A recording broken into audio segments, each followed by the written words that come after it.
Sa unang pagkakataon sa PBA, magsasama sa hardcourt sina Paul Lee at L.A. Tenorio, dahil pareho silang sasabak sa win-or-go-home match ng Magnolia laban sa TNT sa quarterfinals. Nakakuha ng karagdagang tulong ang Hotshots sa playoff bid nito sa PBA Philippine Cup.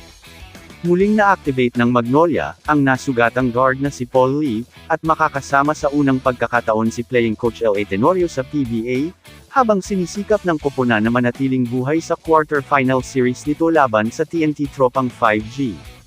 Si Lee, na hindi nakuha ang huling laro ng Magnolia sa eliminations dahil sa hamstring injury, ay bumalik sa aktibong roster, bilang kapalit ng rookie guard na si Gab Gomez.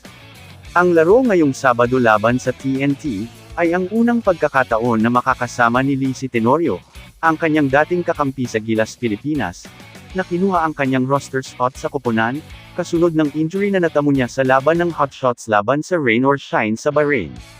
Ngunit ang isa pang guard na si Jerem Lastimosa ay nananatili sa listahan ng mga injury, habang nagpapagaling pa siya mula sa grade 2 ankle sprain, na dinanas din niya sa parehong laro. Maglalaro din ang rookie forward na si Yukiel Andrade sa kanyang unang laro kasama si Lee. Sa kabila ng pagkuha ni Tenorio at Andrade sa roster spots ni Lee at Lastimosa, natalo pa rin ang Magnolia sa TNT, isang pagkatalo na nag-relegate sa koponan sa ika-6 na pwesto, at isang win twice na disadvantage laban sa parehong koponan. Si Tenorio, na nababagay sa kanyang unang laro bilang Magnolia playing coach sa pagkatalo sa TNT, ay nanatiling hindi nababagabag sa sitwasyon ng Magnolia Hotshots. Sisikapin ng Magnolia na palawigan ang serye sa winner-take-all game, na maipanalo ang Lauro ngayong Sabado sa Smart Araneta Coliseum.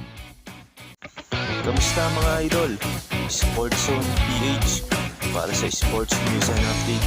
Kung bago ka pa lamang dito sa channel ko, pindutin mo na ang subscribe button at notification bell para lagi kang update sa mga sports news.